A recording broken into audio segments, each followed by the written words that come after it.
There's never been a better time to start planning your career's trajectory. With LSU's online engineering programs, you can equip yourself with the skills to move forward in your career. Their degrees are 100% online and designed for working professionals balancing life's responsibilities. LSU Online offers multiple engineering degrees and certificates with focuses in industrial, civil, healthcare, petroleum, and transportation. They also offer affordable flat-rate tuition nationwide. That's just one of the many reasons U.S. News ranks LSU Online as one of the best online programs for a master's in engineering. Visit online.lsu.edu/podcast to learn more and receive a code to waive the application fee.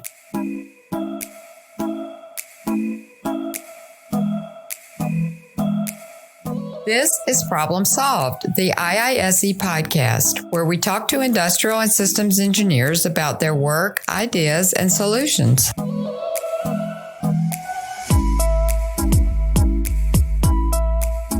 Welcome to Problem Solved, the IISE podcast. I'm IISE's Michael Hughes. Today we welcome Bubler Thakur-Weigold, Associate Director of Programs at ETH Zurich, which is kind of like Switzerland's MIT. And we're going to talk about how the performance of global supply chains during the coronavirus era could be considered their finest hour.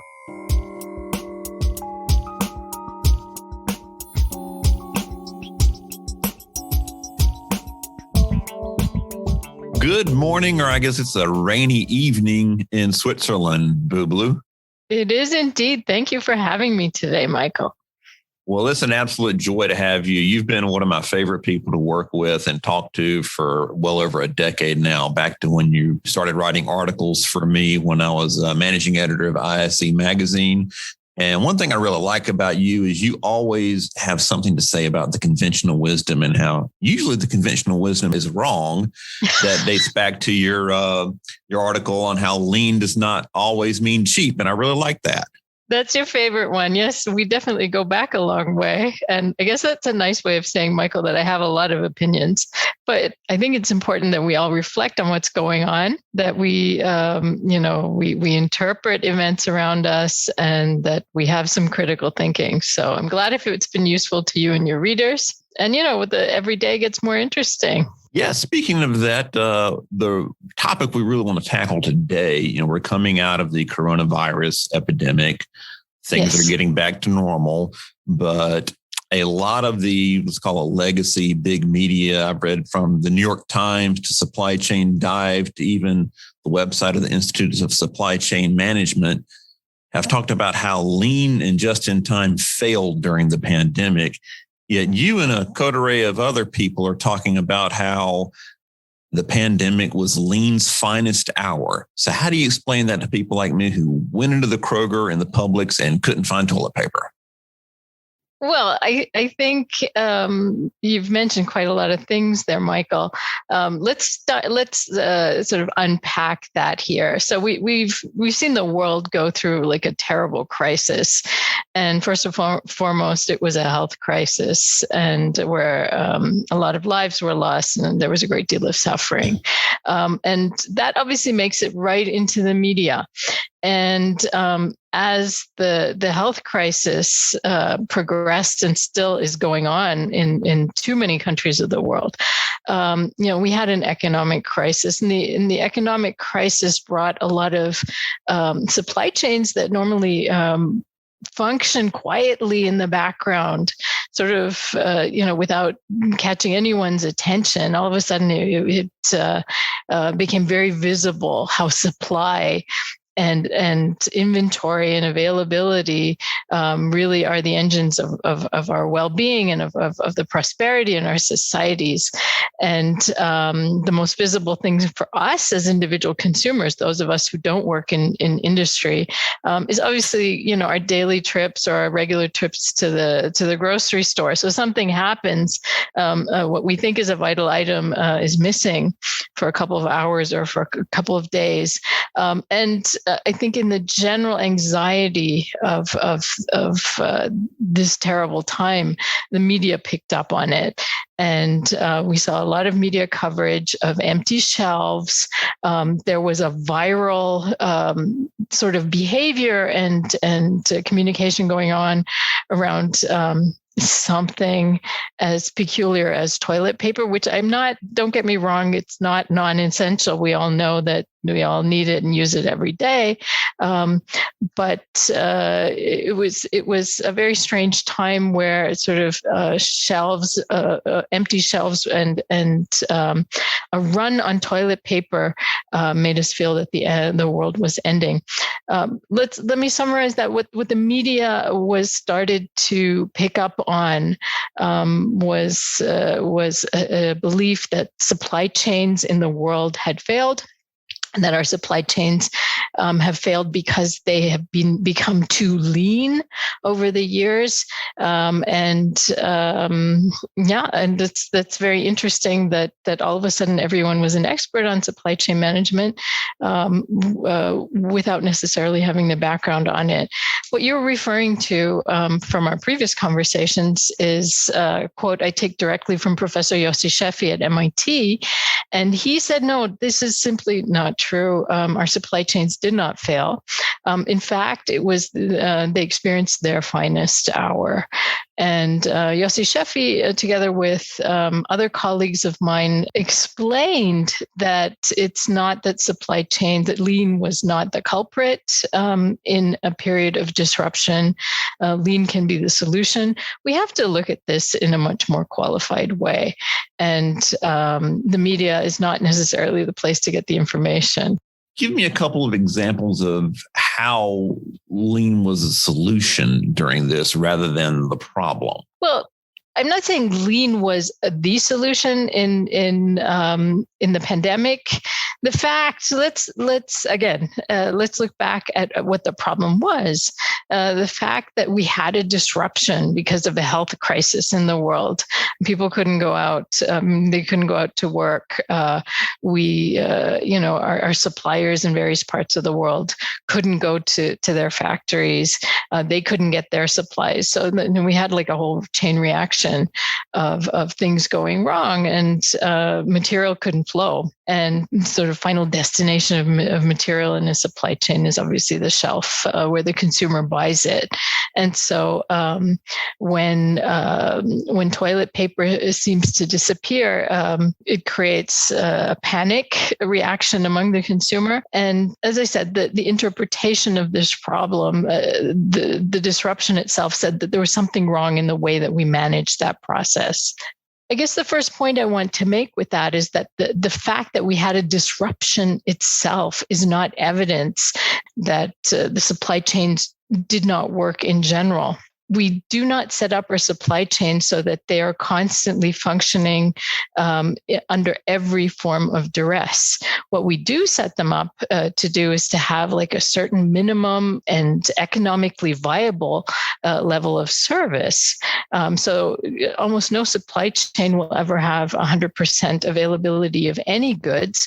What we're trying to do as supply chain managers is to have enough inventory in the chain so that, we have the maximum amount of availability that our business model needs and can tolerate. And that will be different for different types of supply chains. Some of the stuff that you sent me has talked about increasing resilience.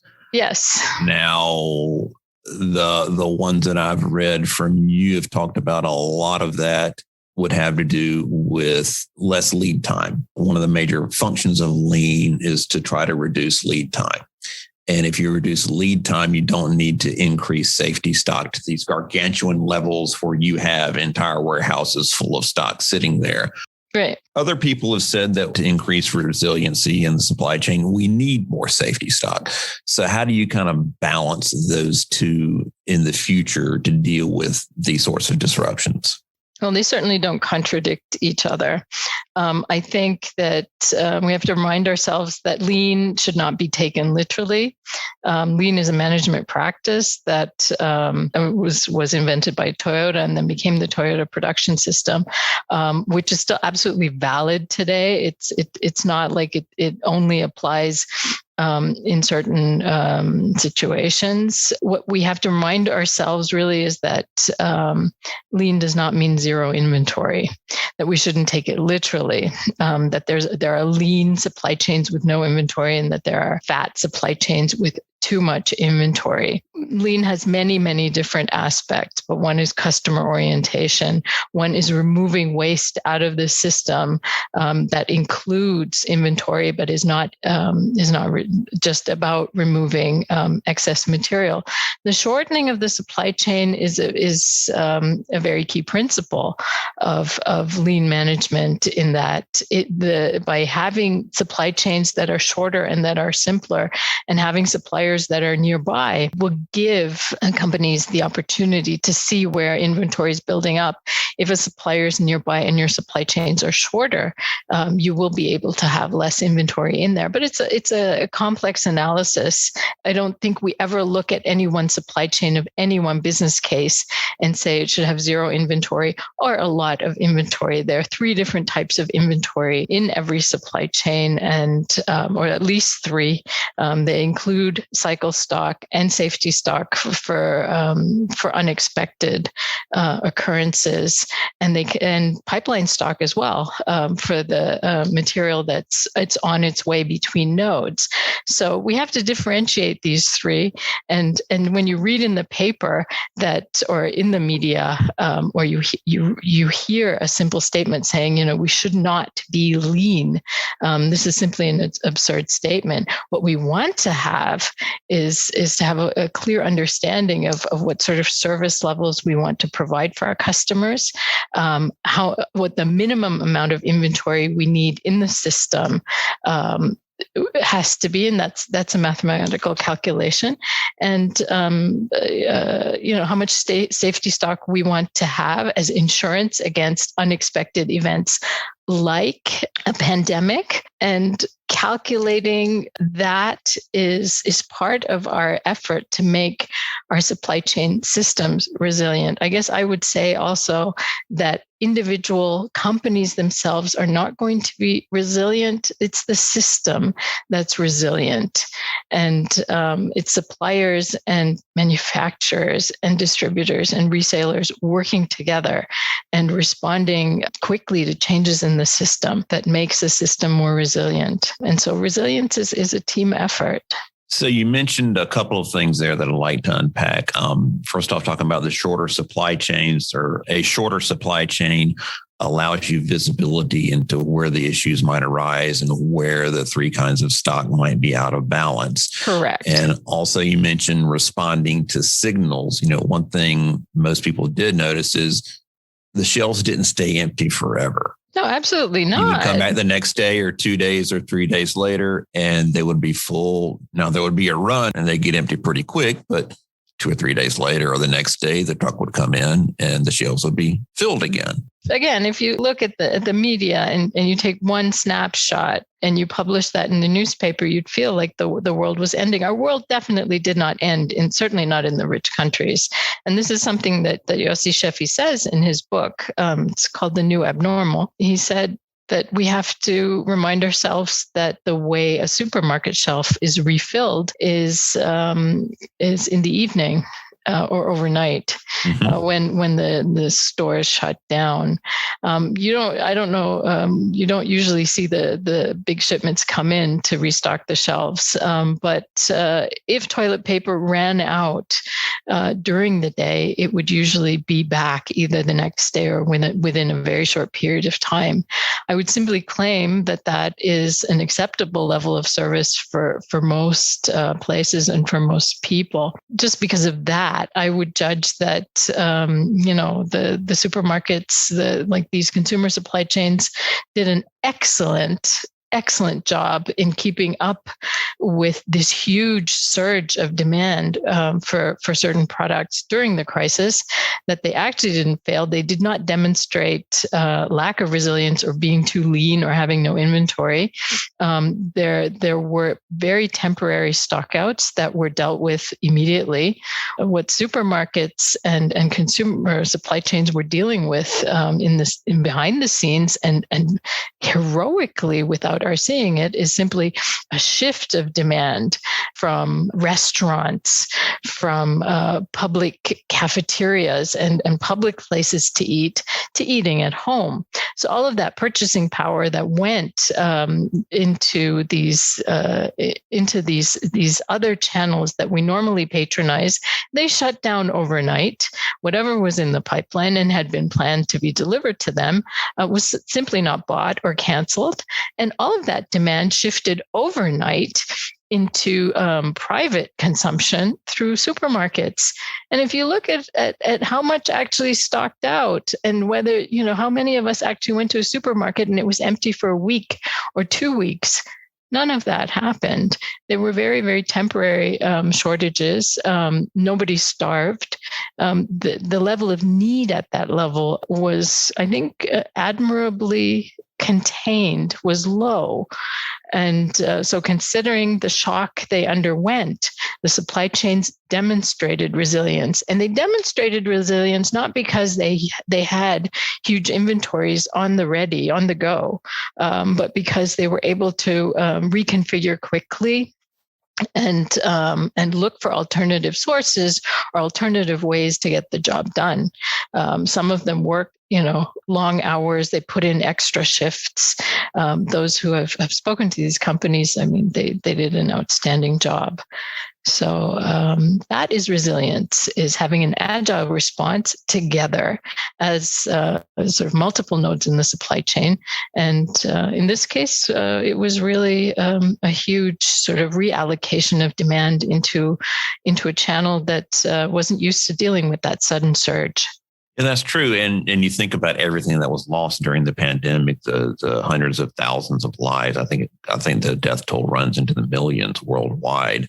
A lot of those people were involved in working in these supply chains. And so they had to deal with, loss of labor as well as the massive shift in supply. And as the supply chain is simply a set of signals from one end to the other, it was explained to me a long time ago by an industrial engineering professor. These signals worked and the system adjusted, in your words, very admirably to get stock back into the stores in an acceptable level of time. I didn't starve. Maybe I couldn't find this particular cut of meat. Okay, so I had to eat some hamburger as opposed to a steak, or, Fruity Pebbles as opposed to Fruit Loops or something like that. But Exactly. I don't want to minimize, the discomfort that we felt. And of course, I think we have to separate the healthcare supply chain and what was happening on the health front, and that frontline workers were exposed to this and they had to keep going.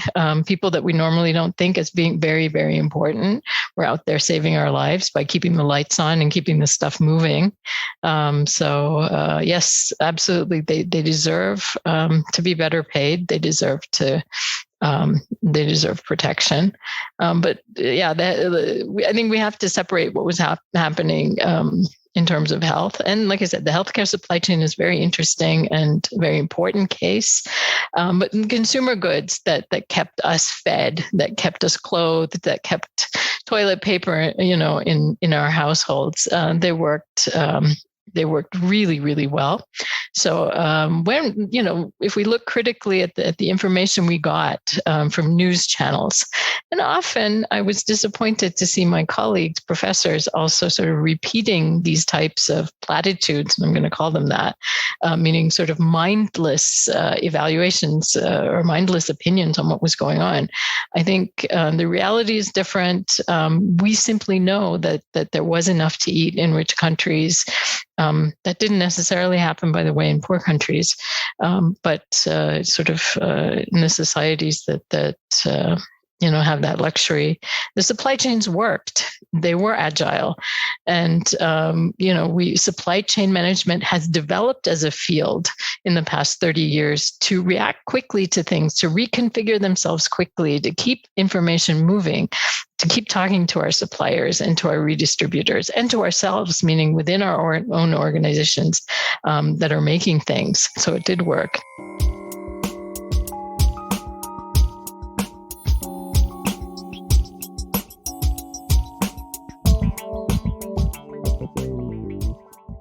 As an engineer, you have the power to impact and shape the future of the world. But we know how hard it is to balance life's responsibilities with getting the education necessary to advance your career and make that impact. The engineering programs offered through LSU Online make it easy to learn at a pace and schedule that's convenient for you. Their programs are 100% online, specifically designed to be flexible for working professionals.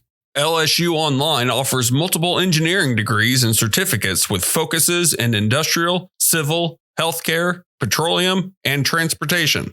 U.S. News ranks LSU Online as one of the best online programs for a master's in engineering, and with flat rate tuition offered to students nationwide, LSU Online's engineering programs are also some of the most affordable programs available. Accelerate your career growth and leave a lasting impact on the world with LSU Online. Get started by visiting online.lsu.edu/podcast to learn more and receive a code to waive the application fee.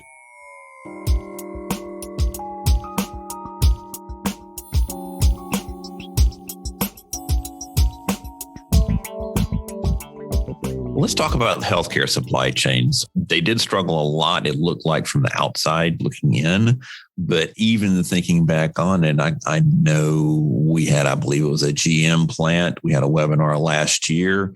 A team of industrial engineers went in and shifted it from making car parts to ventilators within, I forget, it was a very short time span. Mask production went up. Exactly. I think GM converted a plant to make ventilators. Yeah. You take a look at distilleries went from producing, bourbon and whiskey and vodka to producing hand sanitizer. And they switched based on all these signals that are going through the supply chain. Absolutely. I mean, and you have to admire people, making that effort and pulling their resources together. There were like perfume companies over here that started making hand sanitizers, and so we were trying to reconfigure our manufacturing to make the things that we need. And when people put their minds together, and we have actually very agile resources that create resilient systems if people do work together and keep the information and so on moving.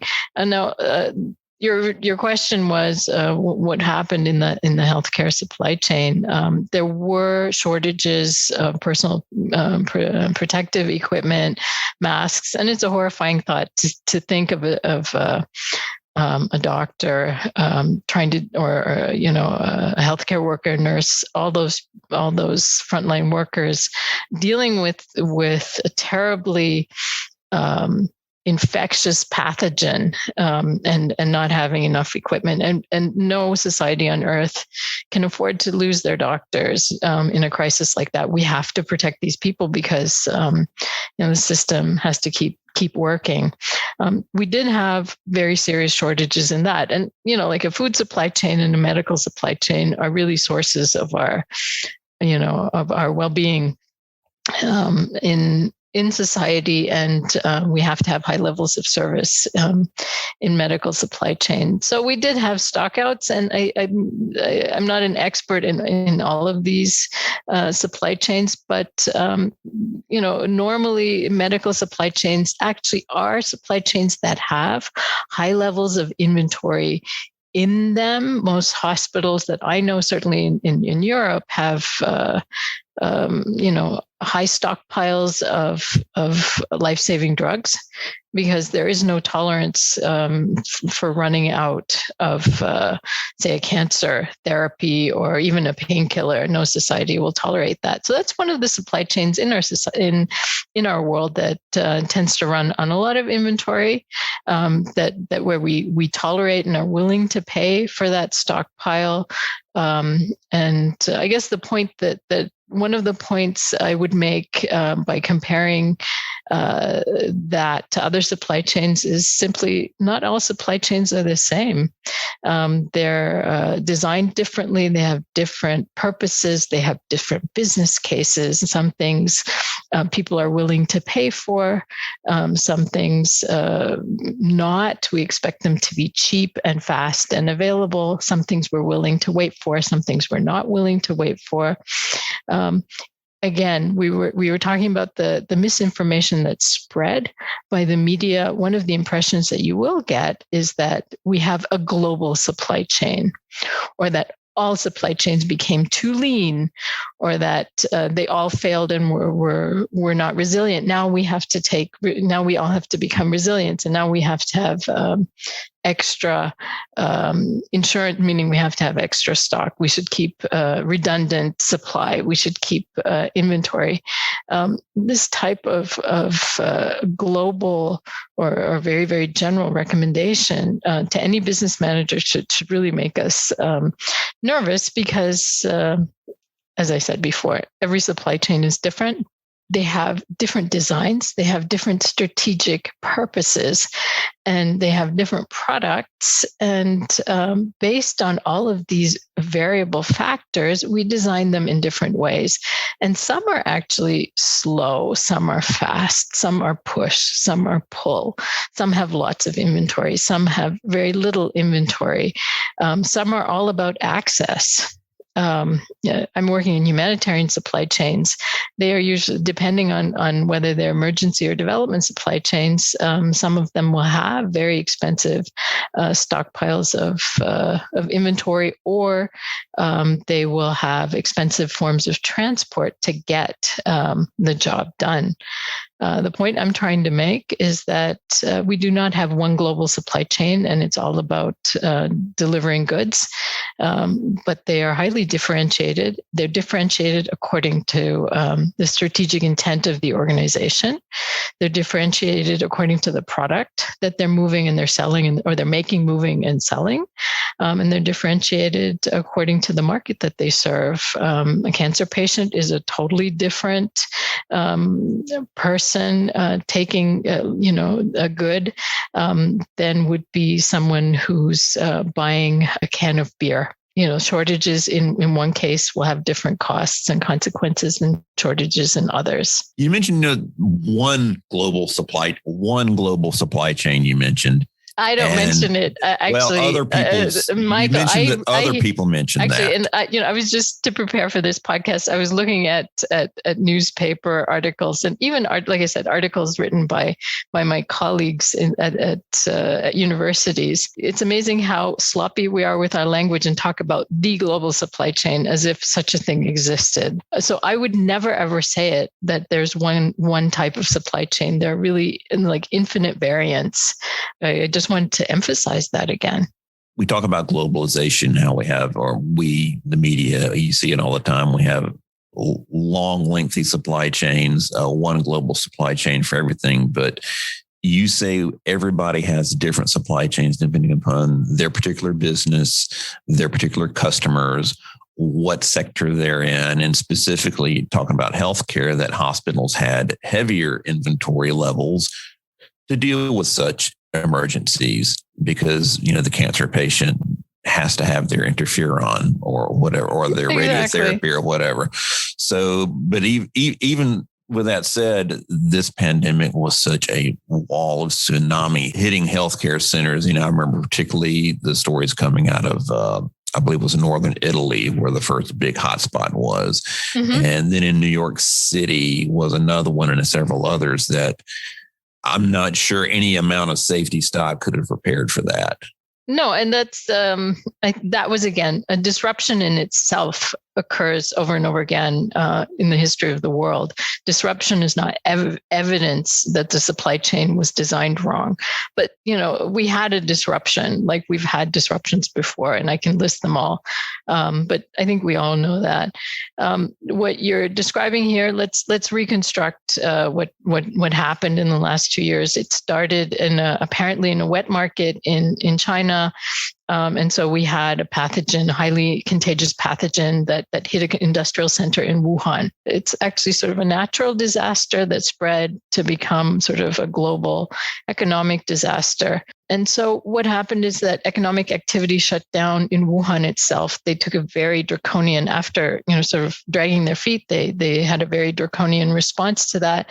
And so factories in Wuhan shut down, and it spread to, the reason it spread to northern Italy, by the way, is because northern Italy, in case you don't know, in the Bergamo and that area is a very, very high-tech, intense industrial area where they have suppliers in Wuhan, and they actually have their own. It's north of Milan, and they're through that airport and through that whole highway system. There's like one factory after another. And there is a dedicated airport that goes to China there. So it wasn't that surprising with people and goods moving between those two places that it hit Italy next. And why it spread suddenly in Italy, there are theories, but some of the analyses go that, multiple generations live together in that part of the world. So cultural factors, economic factors, behaviors of culture of people came together, and it started spreading. And, we have a lot of global mobility of people, or we had, and it went from one place to another like dominoes, and it's spreading back and forth. Now, this disruption is sort of a moving disruption then. So we had the hospitals overloaded in Italy. We don't have much visibility as to, at least I don't have much information about what happened in China. It's not like the hospitals ran out of material overnight. They just had a huge surge in cases and patients, and it was a tragic and horrible thing. And this spread. Now, I think that you have to understand that the way inventory is stored and purchased and then moved around in healthcare systems is very different from nation to nation. So I know certainly in Europe, where you have public health systems that are managed by this state, it is easier to do risk pooling, meaning it's easier to pool your resources and then quickly share them or move them to areas of need. So if you have, a spike of cases in one part of the country, then in other parts of the country where they have enough beds and doctors and materials, they will either move the patients or move the resources between them. Now, what happened in the US is once the moving disruption sort of crossed the Atlantic and came to New York and to other places, you have a very fragmented healthcare system, which is highly privatized. And so there isn't a lot of sharing possible if they're really different organizations that plan independently, that store goods independently, that manage their resources independently. The same mechanisms were not in place. And I was just trying to imagine this and say, maybe someone has built a model on this, but you can already imagine it yourself. If it is one single system that shares information and shares material and shares resources and then allocates them as the need comes up, it will be much easier to match supply and demand. And risk pooling is one of the basic things that we do. It's much easier to keep a large block of inventory and then distribute it to need than to have to try and plan inventory in many different satellite locations. And I think that structure, which has its good reasons in the US, under those particular circumstances made it very difficult and created shortages that maybe would not have existed if it had been structured differently. This is speculative on my part, and I'm only speculating about this to draw attention to the fact that design matters and design has consequences. We often talk about just the execution of a supply chain, And that's good. You should have good operations, but you design a system for a certain purpose. And under other circumstances, where you didn't expect, a disaster like this to happen, your design might not fit. I don't know if that helps us to think about it. No, it does. I mean, it makes sense just going back to the basics of industrial engineering, trying to bust out of silos. If you've got one overarching umbrella organization that has end-to-end visibility throughout all of the goods and services that are in the supply chain, you don't have to break down those silos to try to reallocate inventory. Whether you've got 5 different companies Correct. with 5 different supply chains, company B doesn't know what company D has, company F doesn't know what company A has, company C doesn't know what the demand is in supply chain A. It's really hard to all of a sudden on a fly break down all those silos and get that kind of end-to-end visibility that they talk about a lot in supply chain management. Exactly. I mean, then, you have these independent entities and, with their own walls, they plan independently. So their information is local. And so, in a situation like this, like the crisis for the healthcare, and I'm just talking about healthcare here. So this is not a general statement. For the healthcare would have been more useful, or would have been more resilient if we had if the U.S. I think had less fragmentation in its providers, because obviously certain places had more than enough PPE and more than enough masks, and other places had too little. Demand supply matching is easier if you can pool the risk, and that simply isn't possible with that structure. In Europe, that probably worked a little bit better because, and you could see it in reaction, like in highly centralized places like France. They had obviously a crisis in big dense cities like Paris, and they were overwhelmed. Their hospitals were overwhelmed, and so they simply put patients on fast trains to their satellite cities and just sent them there for care. And then their lives were saved. And there was less shortage of material and of staff. But that can only happen in a centralized country that has one healthcare system run by one funder, and where decisions can be quickly made saying, okay, we have too few beds in Paris, but we have, lots of beds in Strasbourg. And there's like a direct train there. So they literally rebuilt their train so they could transport sick patients out of there. And that's how they solved that problem. I'm not here to comment at all on the political decision, the political nature of healthcare. I'm just looking at this as an industrial engineer and saying, okay, this is one way of solving the problem of your bottleneck. I started reading some of the literature, the medical literature, just to try and understand what this disease was about. And I saw a sort of a touching sort of increase in publications by doctors on how to manage their inventory. And what I saw happening in the Journal of the American Medical Association, I read articles by doctors saying, they'd set up informal marketplaces, like informal portals on the internet saying, I've got 50 masks. Do you have 30 gloves? And where they started sharing their information on their own, without the facilitation. They said, okay, this is my stockpile of stuff. I'm desperately in need of this, of something else, who has it? And so they started to help themselves that way. And that's an instinctive response to what you're calling silos. We say you can replace inventory with information. That is true to a certain degree. But the doctors started to learn how important logistics and supply chain management is. And it starts with sharing information and planning together. Speaking of sharing information, we actually have an internal example of that here at IISE. Our members have a social media platform that's restricted to members called IISE Connect. And it's like 12 or 13 divisions and 3 societies. One of those societies, the Society for Health Systems, set up a channel inside Connect to share information. And they held like weekly meetings or webcast, or I wasn't involved in actually doing it because they're the experts, and we just set up the platform, let them use it. and they shared information. There was a lot of stuff about they got to universities who would start producing their engineering departments would start producing PPE, or local businesses that were producing car parts or something would switch to producing medical supplies, and they would share information that way. This is part of, this is sort of part of, an intelligent response to the to a crisis like that, we need to have some visibility about where stuff is. Where are the stockpiles we could access? Who has what?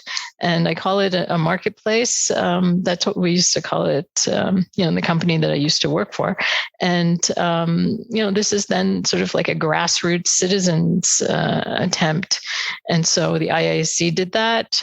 Doctors did that. And, I was following the crisis in India quite closely because my family's there and they are doctors as well. And, the smartphone became a form of information exchange in which people would be tragically, but, they would be hunting for oxygen supplies or intensive care beds, and they would put it on the chat in the smartphone. And that's a way of creating sort of an overview of capacity, available capacity in a system. Normally, the people who own that capacity, are working in silos and not sharing that information. And so here we had at a citizens level, that information flowing so that people could match supply to demand. That will have to happen in a crisis. And it shows that our societies are actually quite resilient in their own way. Individuals are not resilient, but if we connect capacity and if we connect organizations, if we connect our systems, or we connect into systems and behave as systems, then we're definitely a lot more resilient. It's kind of a takeoff on the wisdom of the crowd is more intelligent than one person, no matter how brilliant that person is. One person trying to strive heroically to service the supply chain is not going to get it done, but an entire network of people pooling their information is much stronger. Networks are powerful. They have accelerating effects. They amplify and they distort information as well, as we know. But that's definitely, that's why supply chains exist, Michael. Think about it. And it's like we were talking about the rhetoric that's going on out there, and it's fueled by the panic and the sadness and the stress, the anxiety we all felt in the crisis. One of the other statements that I strongly disagree with, or that I hear, is that the global supply chain has become too lean, and so it should become fatter and have more inventory to be able to be resilient. The other casual and dangerous opinion is that global trade is bad for us, that the reason everything broke down, which it didn't, but the reason we ran out of supplies is because we were too dependent on country XYZ, and you can fill that in for yourself. And I think that's another myth that we must counteract, that if we were producing everything at home, meaning in one country, putting all your eggs in one basket doesn't mean you're increasing your resilience. And that's something that Richard Baldwin, who's a professor here in Geneva, said. He said that firms that have diversified suppliers and a production network across different countries can adjust their production when a disaster occurs in one place. And he's the one who said, and I'm reading a quote from him from an excellent article he wrote that's called Trade Conflict in the Age of COVID-19. He said, putting all your eggs in one basket does not diversify risk, even if the basket is at home. The fact that we had factories and suppliers and operations all over the world, that if it shuts down in China, we got supply from Eastern Europe, and then when Eastern Europe shut down, China was already beginning to recover and went back online and put on 3 extra shifts to start producing more PPE. They ramped up their production dramatically to supply the world, and that's happening all over the place. So certain parts of the world lock down and others compensate. And so global trade is actually, Baldwin says, has been essential to fighting the pandemic for all nations around the world. Well, global trade is, in a lot of ways, it's the key to prosperity. I mean, seriously, do you really think that any one country could produce everything from its own stores and its own raw materials that its population needs effectively and efficiently and affordably? We're talking, food, we're talking medicine, housing, clothing, services. Even the United States probably can't do that affordably for its entire population without relying on global supply chains, not chain. Well, I think your rhetorical question answered itself. I live in a tiny country called Switzerland, and we would definitely run out of essential goods if we had to make everything ourselves. And larger countries like Canada, Russia, the US, you can definitely probably be more autark, meaning self-supplying at some level, but the quality of life will be totally different. Our prosperity, and this is basic economics 101 or 0.1, tells us that it's really specialization in trade that makes us rich. Mm-hmm. It's simply a fact. And I'm not arguing here about creating enormous wealth. I'm just talking about you and me as ordinary middle-class people being able to afford a smartphone. Now, if you had to produce all of that in the US with factories in the US, all of the supply in the US, every single piece of that supply chain in one place, I guarantee you only the very rich elite would be able to afford it, and the quality wouldn't be worth buying. Okay. So what you want is the people who know how to do things, doing it. You want the best possible supplier for this. And I'm not just talking about the cheapest. I'm talking about the best. There are certain parts of the world that just do things better. And some of it is actually quite mysterious. But we have skill sets in different parts of the world that have developed through economic systems, through history, through trade associations, or, the apprenticeship system in Europe is one example. But we all have different skills. And global value chains and supply chains, which have been established since the 80s, they have basically put that whole principle to work. So we are all better off. Although I appreciate the good intentions in the work, but really, I don't want to, if I'm dying or my child is dying, I would rather take a ventilator from the world-class supplier here in Switzerland called Hamilton than one that was improvised by General Motors on the fly. You really want that kind of specialization in place, and even Hamilton doesn't make all of the parts itself. Yeah, and they have obviously years of expertise making that. Absolutely. Versus somebody who is doing it for the first time. And the whole thing about industrial engineering and standardization, the more iterations you get of any product that you are doing, the better you get at it. This company has put generations of thought into perfecting it. Yes, your point is absolutely right, Michael, that all of that continuous improvement is embedded in that product. And there's a reason why that supplier is really the best. There's a reason why, Boeing makes the best airplanes, and you wouldn't want necessarily an airplane from a startup in New Zealand that makes it all by themselves. You want to benefit from that know-how. You want to benefit from that whole industrial base that's been set up. You want to benefit from the efficiencies in there. You want to benefit from the R&D. You want to benefit from the relationships they have with their suppliers, and so on and so forth. This like an infinitely complex system that's been built up, and it's really a miracle, and we should appreciate it for what it is. It's not about exploiting people around the world. It's actually about giving work and sharing wealth around the world, and all of us being better off at the end of the day. Yeah, exactly. Despite all of the opprobrium heaped upon supply chains worldwide in a lot of areas from the mass media, I believe it was The Economist reported that global supply chains are going to supply 10 billion vaccine doses this year. If you cut the nodes throughout all of those networks that are bringing everything together, I doubt you could get half of those. The capacity would not be anything near that.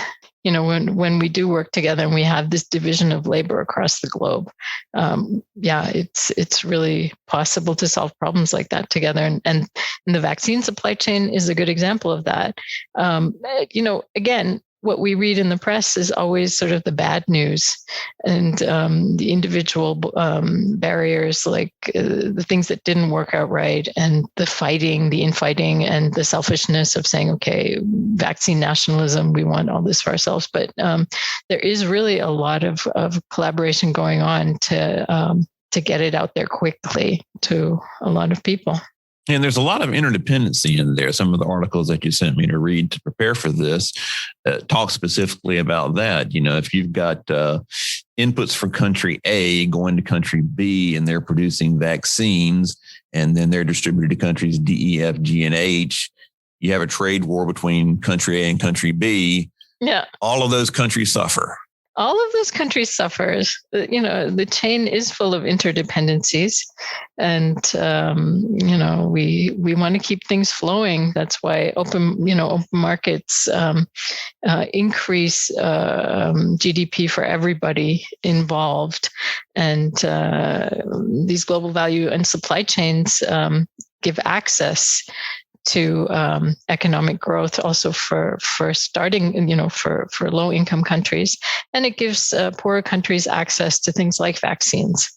And so, absolutely, they are interdependent. And I think we should remind ourselves that if we bring all of that home, bringing factories home and creating, I have also like a famous quote by a politician who shall not be named, is that, I think supply chains should not exist. I think it should all be made in America. I think we have to remind ourselves that we do not eliminate dependencies if we keep it all in one place. The dependencies exist because you're still waiting, if you have it all under one roof or all in one nation, you're still waiting in the industrial process for goods to come in from the last station. And if you force it into one place where people don't have the same level of capability and don't have all the raw materials and all of the know-how, it's certainly not going to be a more efficient or effective supply chain. And the quality of the goods won't be better. And you will still have shortages. Yes, and that will be worse. They might be worse. I mean, I don't want to, it's speculative, Michael. I don't know. I cannot even imagine what a fully nationalized, home-based supply chain would look like in any country. If everything were made in India, if everything were made in Switzerland, from our food to our cars, to our pharmaceuticals, to our clothes, I just can't imagine how miserable our lives would be if I had to drive a car that was made in Switzerland. Switzerland does not have the capacity to do so. And, there are actually jokes in Europe about, food cooked in the U.S., in Britain, and cars made in France. It's like, we don't want to go there, but I think the point is made that not every place has the expertise to do every single thing. For fear of belaboring the point too much, it's good to have a division of labor. It's good to specialize and to trade. And good means that growth is better and the quality of the goods are better. And supply will be better, meaning fewer stockouts. Definitely. But disruptions will continue. A disruption itself is not proof that a supply chain failed. We will have volcanoes that erupt in Iceland and stop air traffic. We will have another pandemic in the future. We will have we will have disruptions. We will have earthquakes in Japan, or tsunamis in Asia, or flooding in Thailand. That will, these are disruptions. So these are natural and man-made disasters. We will have continuing refugee crises in the European region, and that actually had a knock-on effect on supply chains, saying because border controls were reintroduced, that made supply chain transport much slower. And obviously, you're going to need more pipeline inventory if your transport uncertainty goes up.